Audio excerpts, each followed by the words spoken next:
नमस्कार साथियों, हिंदी स्टेनो बढ़ोत वाले चैनल में आपका हार्दिक स्वागत है। आज के डिक्टेशन रामधारी गुप्ता खंड 2 से प्रतिलेखन संख्या 120 90 वर्ड पर मिनट की स्पीड से होगी। तो आइए शुरू करते हैं। डिक्टेशन शुरू होगी 5 सेकंड बाद। स्टार्ट। महोदय, ये सेनाएं सुरक्षा की पहली पंक्ति है। इन्हें ही हमले का सामना करना पड़ता है। ये कैसे बनी रही है, इनका आधार क्या होता है? जैसे जैसे थल सेना, नौसेना और वायुसेना ज़्यादा से ज़्यादा तकनीकी होती जाती है, वैसे वैसे देश का औद्योगिक और प्रौद्योगिक आधार महत्वपूर्ण होता जाता है।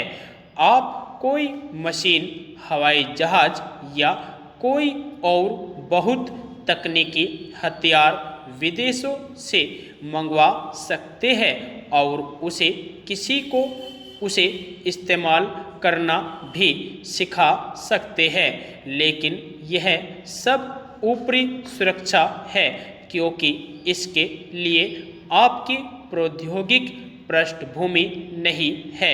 यदि पुर्जे खराब हो जाए तो आपकी पूरी मशीन बेकार हो जाएगी।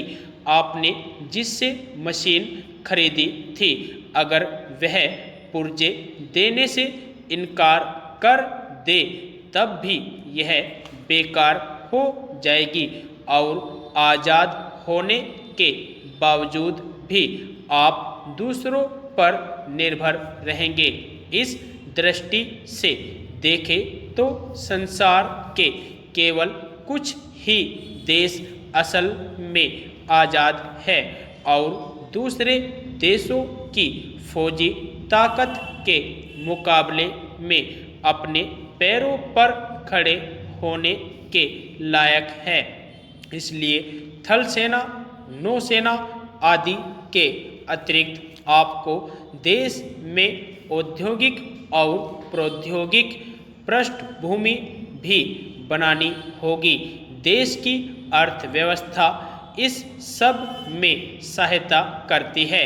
यदि किसी देश की अर्थव्यवस्था मजबूत न हो तो वह देश कमज़ोर पड़ जाता है।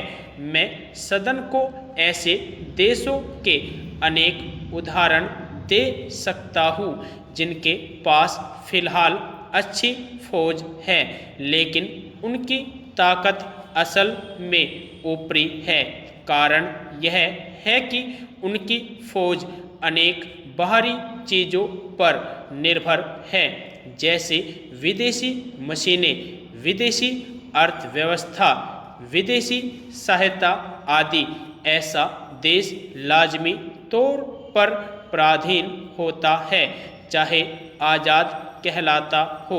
सुरक्षा में सेनाओं के साथ साथ आपकी औद्योगिक और प्रौद्योगिक पृष्ठभूमि, देश की अर्थव्यवस्था और लोगों का मनोबल भी शामिल होता है।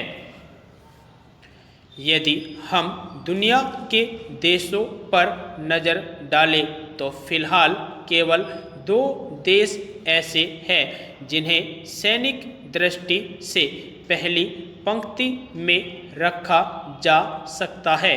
बीच की स्थिति में अनेक देश हैं, इनमें हमारा स्थान कहाँ है? हम टेक्नोलॉजी और उद्योग के क्षेत्र में पिछड़े हुए हैं। फिर भी जापान को छोड़कर एशिया के किसी भी देश के मुकाबले हमारे देश में उद्योग अधिक है। मैं सोवियत संघ के क्षेत्रों को शामिल नहीं कर रहा हूँ और चीन की तुलना में भी, जो काफ़ी तरक्की कर रहा है।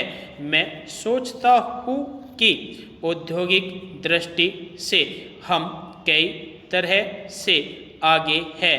भले ही सैनिक दृष्टि से आगे न हो, उसके पास विशाल फौज है।